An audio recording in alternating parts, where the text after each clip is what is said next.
Hey guys, I'm Joanne, and you are listening to The Raw Reality. Coming into year 2025, we have faced a major roadblock, providing around-the-clock care for my husband's mother, my mother-in-law. We went from being part-time caregivers to full-time caregivers to providing 24/7 caregiving. Caring for an elderly parent has been one of the most personal and emotional journey of my husband's and my life. It has brought moments of deep connection, as well as real challenges. My husband and I had to figure out how to live life while carrying the continuous weight, physically, emotionally, and mentally every single day. It felt like someone threw us into a nursing job that we weren't trained for. I remember the first few months were overwhelming, as it was just two of us navigating this experience for the first time. No doctors informed us my husband's mother be in a bedridden state after coming home from the hospital one day. My husband and I had found ourselves performing duties we never imagined, feeling like a nurse working day and night, and we had to be gentle, patient, and attentive, all while managing our own emotions. There were moments we felt so stressed, but we know she needs help and completely dependent on us. This responsibility had pushed us to be strong, even when it is hard. My mother-in-law is very fragile, sensitive, and has additional needs. Her care is very complex because everything must be done in a specific way with extra steps and caution. I remember when she needed about 8 pillows to support all sections of her body, and we had to constantly adjust in every single movement and care we do. As tough and emotion draining this caregiving job is, we do it out of love and duty. My husband and I have faced challenges of physical exhaustion, endless sleepless nights, and the heavy emotional toll that this caregiving takes. When your elderly parent can no longer support their own weight or control their muscles, they become dead weight. To us, she feels like a 200-pound rock that doesn't move. She has been relying on us for all physical support, and it requires everything we have, physically and emotionally. I remember the first couple months was very challenging when we had experienced my husband's mother having catheters in place that we had to drain the drainage bags every 2 to 3 hours, day and night. She had one draining from the kidney for a couple months and another draining from the bladder for about a month. We had to drain it to prevent overflow and bacteria buildup, so we were under a lot of stress trying to keep up with it. On top of this, we had to be extremely careful to ensure the tubes didn't get yanked out or become infected while we are providing all aspects of her care. Still today, we have been providing all support for her every movement and repositioning. We manage accidents, emergencies, medical appointments. We assist with transfers, holding and lifting her to the commode for bladder and bowel care, changing diapers, performing bed baths, do dressing care, hygiene care, making specialized healthy meals, managing medications, and the list just go on and on. This is a two-person caregiving job because it's a lot of demanding work, especially the heavy physical work. It takes a lot of good heart, patience, strength, dedication, hard work, and love to care for a mother to do this level of care. I remember when my mother-in-law finally had her bladder catheter removed, we thought it would bring some relief, but instead it introduced new challenges. She would begin urinating without realizing it, and we were constantly changing diapers. We had to hold her up and assist her to the commode each time, making sure she fully emptied her bladder before putting on a new diaper. At the time, we were using those pull-up style underwear diapers, which made the process slow and difficult. Until a couple months later, we then discovered there were diapers with Velcro tabs like baby diapers, and it made things much easier. Another challenge we faced is she would overflow every morning, even with double diapering. We had to keep a strict schedule with her last adult diaper change near 11 p.m. and then by around 5 a.m. we were up again to start our day, assisting her to the commode, changing diapers, changing clothes, changing checks pads, and bed sheets when needed. We learned to wake up early because she would wake up by 2 a.m. or she doesn't sleep through the night at all. Most of the time she doesn't sleep through the night for some reason, and it's because of her age and condition. That's what her doctor said. Being up by 2 a.m. or up all night always leads to frequent urination and overflow. She will still overflow with our 5 a.m. routine. What's even more challenging is our 1-year-old always cries out for us, especially for me, whenever we're assisting my husband's mother together. And every early morning when we do our 5 a.m. routine, my 1-year-old would cry out for us the moment we try to sneak out the room. Her cries often wake up our 3-year-old too, and just like that, our day begins, and sometimes we're all woken up earlier when my husband's mother presses her alert button before our 5 a.m. routine for assistance. We struggle to get sleep because we have toddlers. My 1-year-old always toss and turn, kicking us, waking up to cry for a bit, falling back asleep, and at times she would repeat it all over again. The stress, the anxiety, and the burnout are very real. When I came into my husband's life and lived together with him since 2011, I didn't just step into a relationship with him.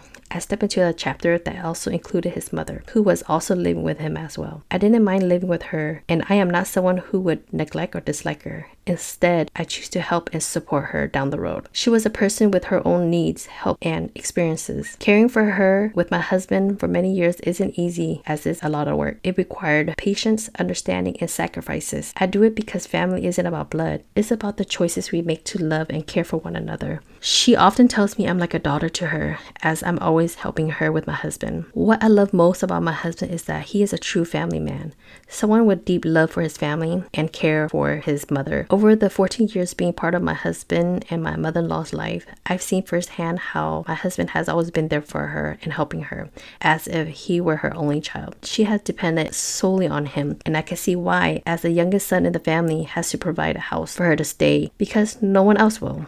Not everyone else understands what it's like to carry the responsibility of caring for a parent for a long time to the point they become elderly and bedridden. I've witnessed my husband's mother go from being independent to facing health issues after another, growing weaker over time, and along the way, she was taken advantage of. Especially a prior payee underpaid her Social Security benefits. They only repaid a portion after being confronted, and she never heard anything about it again years later.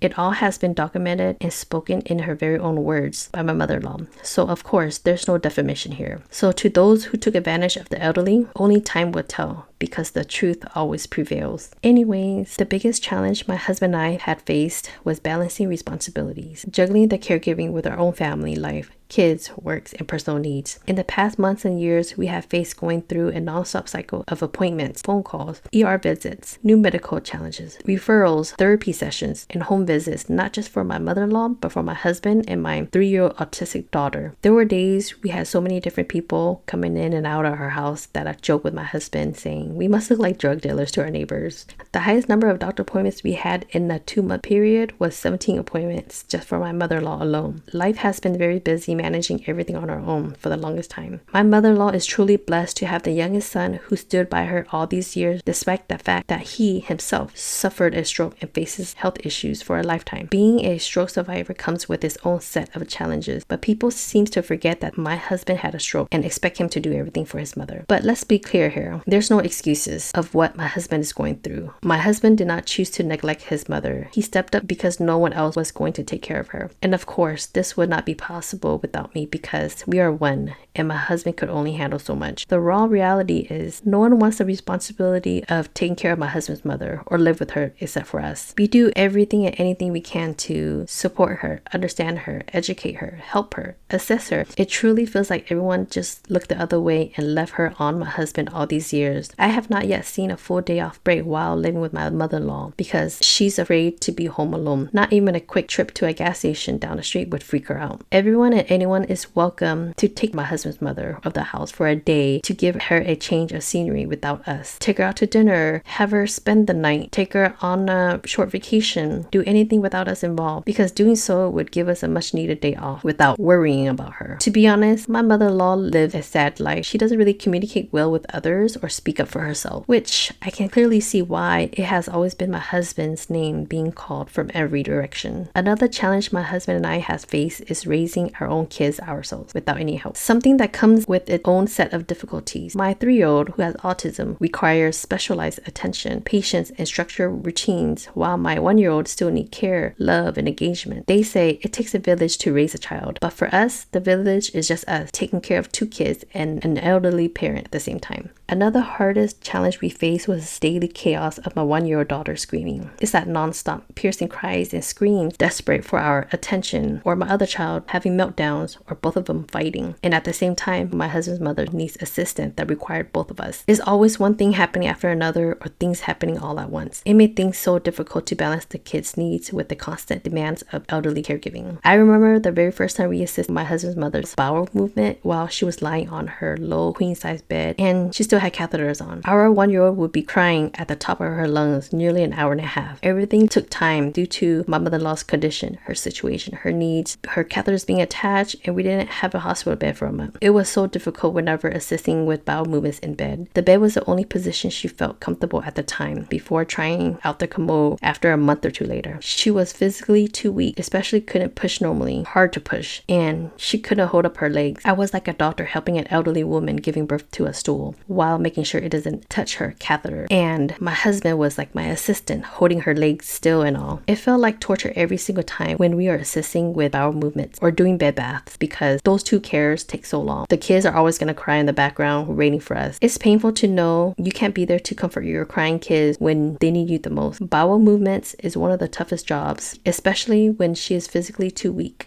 She always requires my assistant getting it out. Eating healthy doesn't even work. It's just how her human body works. And we're still trying to find solutions how to make it easier. We have hired a nurse to help with giving bed baths to prevent our 1-year-old daughter from screaming for us like crazy if we provide the care ourselves. Unfortunately, it didn't last. My mother-in-law felt she wasn't as clean how I normally do it. Some areas were missed or not thoroughly clean. Some days were perfect. Some days were canceled. So we decided to continue doing it ourselves to ensure that the bed baths are done properly every single time. My mother-in-law always tells me I'm like a professional nurse and I do a very good job. And I do tell her I am determined to do anything right because that's who I am. I learned a lot from that nurse that we hired though. She gave us great tips and things to watch out for. My mother-in-law cannot support her own weight or assist her body to help the nurse like turning. My husband usually steps in to help the nurse turn the body and assist in other ways. Caregiving has taught us to expect the unexpected. Things happen without any warning and we have to be prepared what to do. I've seen so much shit and touched so much shit that I never thought I could handle that much shit. It's part of the daily reality as a caregiver. My husband and I truly work as a couple. We work as a team and we have that strong bond as husband and wife, being able to achieve and do anything together. My husband and I always bring humor and laughter into our caregiving duties just to not think about the stress and situations we're in. We would say funny things, make fart noises, make funny faces, joking with each other, joke with his mother, have a conversation towards my husband's mother, towards each other. My husband and I have that best friend kind of vibe in which it makes this caregiving journey possible. And behind the fart noises, only elderly caretakers would know. My husband and I have developed so many strengths throughout our whole relationship, which is why our bond has always remained strong, especially doing this job together. Communication has always been one of our biggest strengths in our relationship, along with problem solving. We're always coming up with ideas that might benefit his mother, and it's up to her if she wants to use it or not. Like buy a bed sore pillow to reduce her turning, buy a water bottle with measurements to track her fluids intake, buy compression socks to improve circulation, buy a seat cushion so she doesn't sink in while sitting on the couch. We even bought hospital gowns to try, and the list just goes on.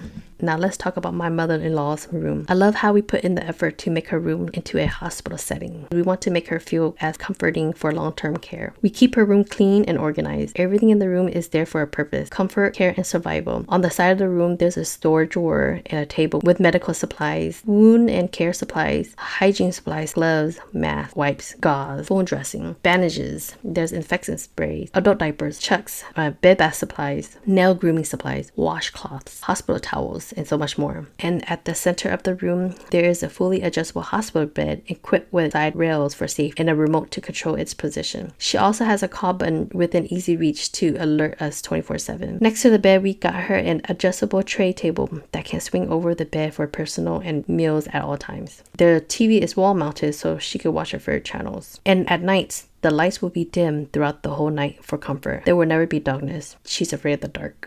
On the side of the room, there's a portable commode for toileting. There's also a metal blanket lifter, relieve pressure on her feet and legs at all times whenever she's in bed. We also have equipments like a Hoyer lift, a wheelchair, a walker with a seat. We have everything to provide total care. When we had in-home nurses that used to come weekly for check-ins, they often complimented how clean and well we maintained her room, always smelling good, and how good we provided care for her. The nurses had shared seeing many patients weren't well cared for in a messy room with no AC when it's hot or no heater when it's cold compared to how we handle things here. It feels like we're one of those skilled nursing home facilities because we always maintain our house clean, we're organized, and we do everything right, providing 24/7 care. There's no slacking here. It's unfortunate that some people have bad caregivers, but we are living proof that's not who we are. None of this would be possible without my husband and I.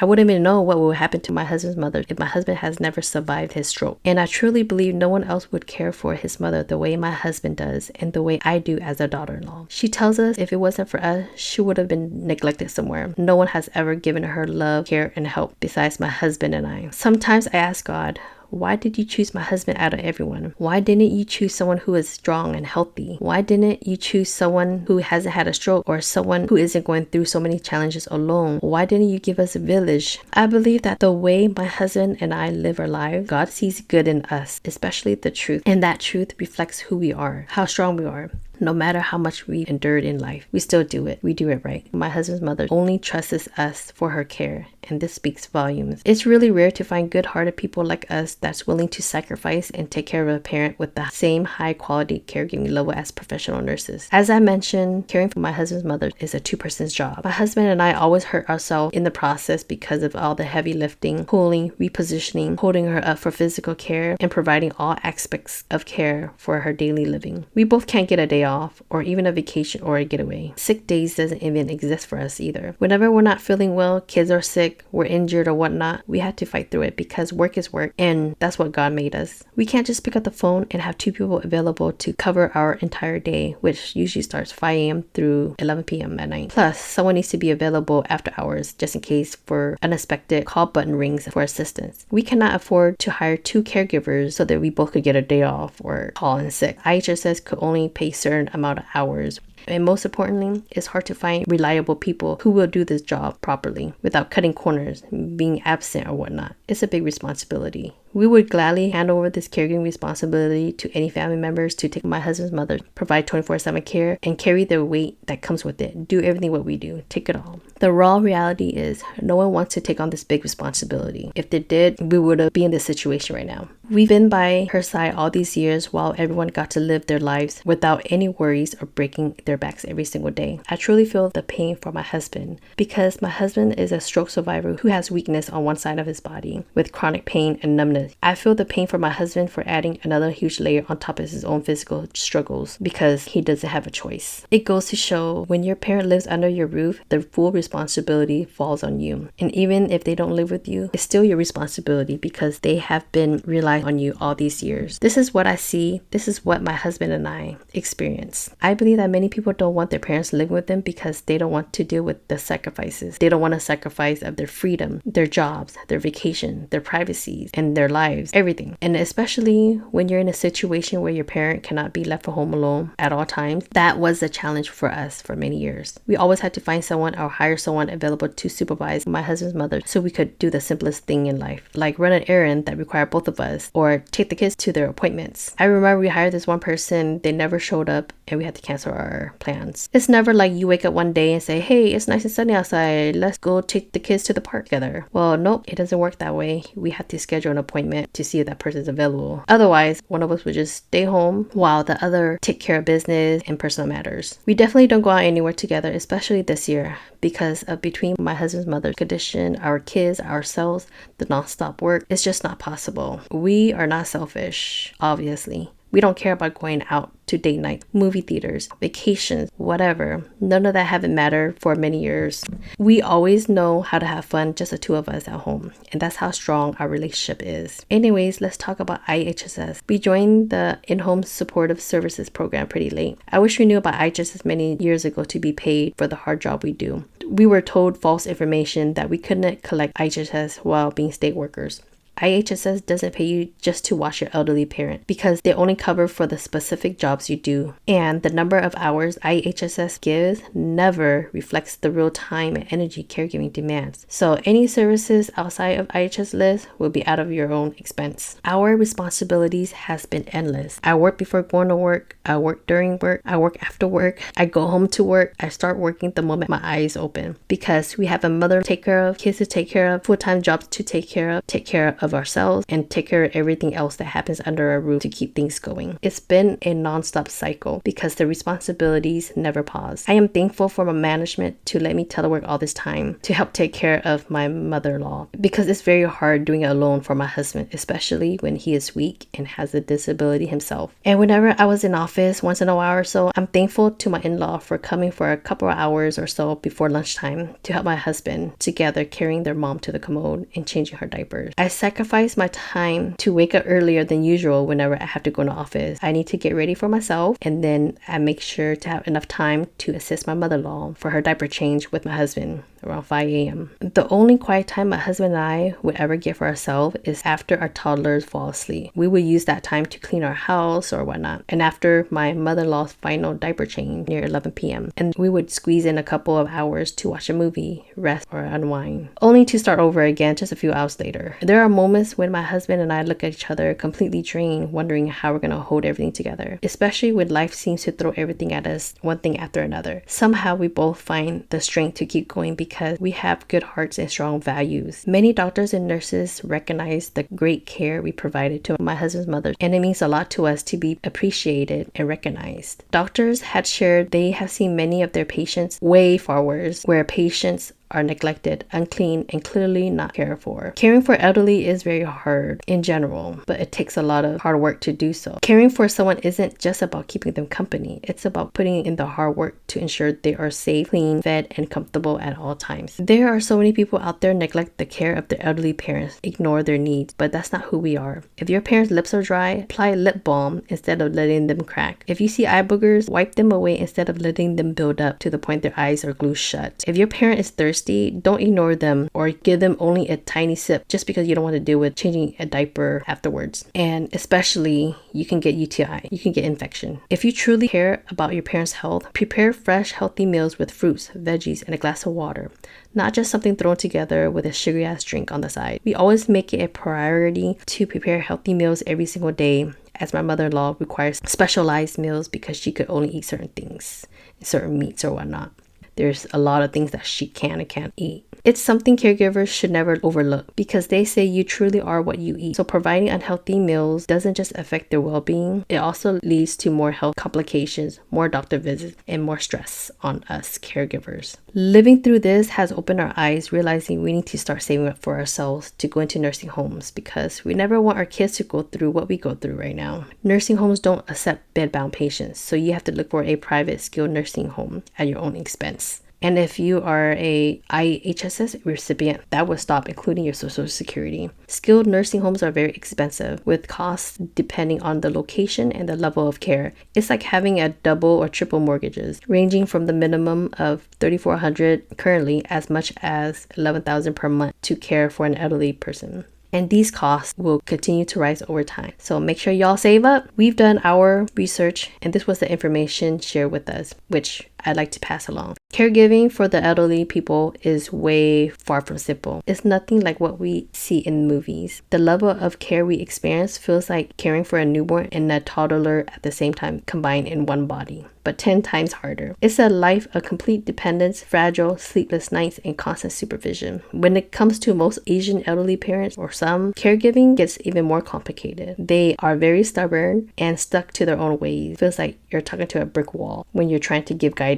or whatnot. They often have deeply rooted beliefs, personal theories, and long-standing habits. They are resistant to follow instructions or professional guidance. They're not taking things seriously until they're faced with real consequences, and then it starts all over again. Caregiving requires so much patience, especially when giving repetitive instructions for the 100th time. Things that come naturally to most people do is very difficult on my mother-in-law and more work on us. But we always offer encouragement, constantly explaining things, and we do our best to educate her how to prevent issues from happening. We repeat the same goals every single day just to keep things running smoothly. It truly never gets easy, but we push for progress every single day. I truly believe God had everything planned in our life. God has brought my husband and I together not only because we share so much in common, because we both have compassionate hearts. We've always been reliable, trustworthy, and dependable. We are humble, we're easy to talk to, especially we have never taken advantage of anyone or treated anyone unfairly. I know God has prepared us years ago to be where we're at today to take care of my husband's mother because we had made so many changes in her life. We had discovered so many resources after gaining full control of my husband's mother's medical and personal matters. Things that could have been handled long ago if someone had truly cared. If it weren't for my husband switching my mother-in-law medical insurance to Kaiser, she wouldn't have received the high level level of care provided by Kaiser hospitals, doctors, and nurses, she wouldn't have gotten the diagnosis and tests that could have been identified or treated years ago. She wouldn't have received all the right medications. She wouldn't have access to medical equipment, supplies, and other essential resources. And the list just goes on. My husband and I are proof that we are strong, loving, and selfless individuals in this world.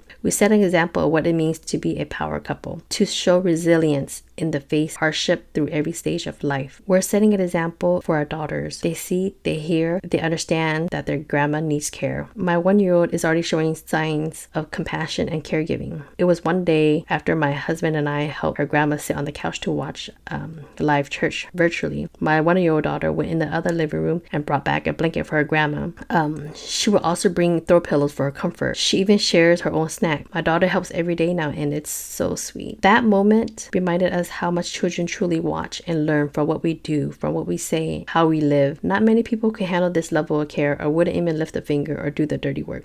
We push through day by day, and we remind ourselves that one day when God decides we've endured enough, the weight will be lifted off from our shoulders. Being an elderly caregiver has been a humbling experience that has taught my husband and I the values of patience, compassion, and selflessness. We found strength in making a difference for his mother. I truly have so much appreciation for all the nurses because this is what they do every day. They are the silent heroes of the medical fields as they dedicate their lives in caring for others. Funny thing is, I did pursue a nursing career in college and I did take classes, but I didn't have enough time and energy I needed to succeed. I handled so many responsibilities given to me by my parents, especially with their catering food truck business during all my high school years and college years. I've worked through my school break, weekends, and whenever I wasn't in class. I even remember always waking up around 3:30 a.m. for work and then head straight to my evening college classes afterwards and then repeat. I've handled so many responsibilities that most adults takes on at my age while my siblings got to live freely. These type of work responsibilities had left me physically and mentally drained, so my focus on nursing career went out the door. And then I graduated with another degree. I believe God has been calling me to share my experience of what it's truly like to be a caregiver for the elderly because everyone's time will come. There will be family members won't want to take on the responsibility or others simply won't be able to provide the same high quality care as professional nurses. And why? If you have never physically helped others through long-term hard labor and made real sacrifices in your life, there's no way you can truly handle this kind of work. That's how I see it because that's what I've lived through all my life growing up is work, a lot of labor, hard work, helping out my parents and all that. All my other siblings get to live freely more than I did. The emotional, physical, and mental toll is something only a few can handle. It's rare to have a kind-hearted and committed son or daughter who is willing to take on this responsibility just as my husband and I have. It definitely won't be these 3 sisters. I believe that many people don't want their parents living with them because they don't want to sacrifice of their freedom, their privacy, especially when it comes to providing long-term care to the point they become bedbound. And could their spouse help too? Probably not this one. To the one saying, who effing cares what you've been doing for your mom? Yep, that person told my husband that. Anyway, so mark my words. What you will hear from them is gossip, complaints, and drama. Nothing more. As for my husband's side, they're fortunate to have my husband and me. Especially, we've been provided their mother with support and care all these years. I never had a chance to meet my husband's father, but I know he's proud of us from above. And especially, he knows exactly who's truly been there for his wife. Anyways, my husband and I wouldn't trade our journey for anything because it has revealed how strong we really are. God has something greater in store for us because we chose to wait on his timing. We had our setbacks and sacrifices and continue doing so. We're trusting in him that our time to shine is coming. He has blessed us so much behind closed doors and we're excited what's to come. Elderly caregiving is a once-a-lifetime experience that we will never forget. We do what others refuse to do. We care, we love, and we give our all. All right. That's our experience. I lastly want to share a Bible verse, John 16:13. But when he, the Spirit of truth, comes, he will guide you into all truths. Well, that's all for today. Thank you guys for listening, and I'll talk to you in my next episode. Bye.